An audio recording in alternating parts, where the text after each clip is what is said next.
Il Salvatore ha tagliato la cipolla. Ah, ecco qui. Dopodiché abbiamo messo tutte le verdure che abbiamo a disposizione, quindi melanzane, patate, pomodori, zucchine. Caspita. Adesso sta cuocendo. Quanto tempo deve cuocere? Almeno un quarto d'ora, 20 minuti ancora. Fammi vedere come le hai tagliate. A cubetti. A cubetti.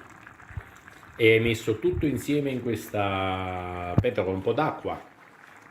Sì, esattamente. Sale, ovviamente. Quanto tempo deve cuocere? Almeno mezz'ora, cuociono 10 minuti, quindi 15-20 minuti ancora. Benissimo, complimenti che c'ha veramente un aspetto invitante. Il nome viene anche qui dall'occitano. E come si chiama?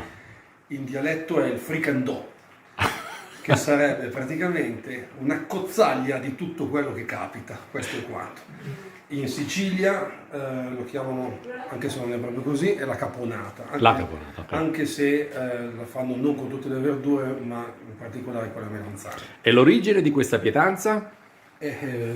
Come vogliamo, cioè agricola di sicuro, comunque viene dalla tradizione agricola della lingua occitana, quindi del sud della Lombardia, del sud del Piemonte, della Liguria, del sud della Francia con la Languedoc, la Provence, eccetera, eccetera, fino ai Pirenei, fino a Barcellona. Benissimo. Questa è la tradizione di questo piatto. Allora non vediamo l'ora di assaggiare questa squisitezza. Che cos'è?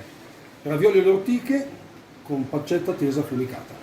Mamma mia, ma è una pietanza tipica locale o è... Sì, assolutamente, tutto locale. Di Ponte di Legno. Di Ponte di Legno. Squisite, guarda, solamente a guardarle viene la voglia di divorarle praticamente.